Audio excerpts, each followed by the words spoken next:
શ્રીમદ ભગવદ્ ગીતાના મૂલ્યો અને સિદ્ધાંતો આ પાઠ્યપુસ્તક ગુજરાત રાજ્ય સરકાર દ્વારા ધોરણ 6, 7 અને 8માં હવે વિદ્યાર્થીઓના હાથમાં છે. મેં આ વાંચ્યું અને એટલું સરસ પુસ્તક તૈયાર કર્યું છે.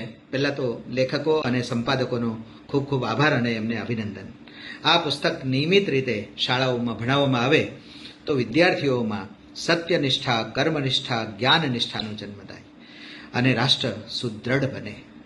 જીવન જીવવામાં ઘણી મુશ્કેલીઓ અને બાધાઓ આવે જ. ઘણીવાર વ્યવસાયમાં આવે, ઘણીવાર પરીક્ષાઓમાં આવે, ઘણીવાર સ્પર્ધાઓમાં આવે, ઘણીવાર પરિવારમાં આવે. આ બધાનો જવાબ એક જ જગ્યાએથી મળે અને એ છે શ્રીમદ ભગવદ્ ગીતા. શ્રીમદ ભગવદ્ ગીતાનું સમર્થન કરવા માટે પાઠ્યપુસ્તક તરીકે એનો સ્વીકાર સર્વત્ર થાય એના માટે આપણે એક પત્ર લખવાનો છે. જો આપ સમાજના નાગરિક શ્રેષ્ઠી હો તો આપ લખો. ટ્રસ્ટ સંચાલિત કોઈ પણ એનજીઓ ચલાવતા હોય તો આપ લખો. આપ એક બાળકના વાલી માતા પિતા છો તો આપ લખો. આપ શાળામાં ભણાવનાર શિક્ષક છો તો આપ લખો. અને આપ કંઈ નથી, માત્ર કર્મના સિદ્ધાંતને માનનારા છો, કર્મથી જ શ્રેષ્ઠ જીવન જીવી શકાય તો આપ પણ એક પત્ર લખી શકો છો. દરેક જિલ્લાના માનની કલેક્ટરશ્રીના નામે આપ ગીતા આધારિત આ પાઠ્યપુસ્તકનું સમર્થન કરતો એક પત્ર લખો.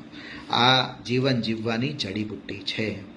આપણા બાળક જ્યારે સ્પર્ધાઓમાં જશે, પ્રતિસ્પર્ધાઓમાં જશે, એ રમતનું મેદાન હોય કે પરીક્ષાનું સમરાંગણ હોય, જો આ પાઠ્યપુસ્તક ભણ્યું હશે તો એ હતાશા અને નિરાશામાંથી બહાર આવશે.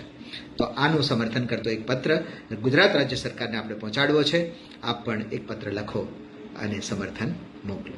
હું ડૉક્ટર દીપક રાજગુરુ સુરતથી આપ સૌને વિનંતી કરું છું કે શ્રીમદ ભગવદ્ ગીતા આધારિત પાઠ્યપુસ્તક સતત અને નિરંતર રીતે ચાલતું રહેવું જોઈએ અને એનું પઠન અને પાઠન થતું રહેવું જોઈએ. ધન્યવાદ.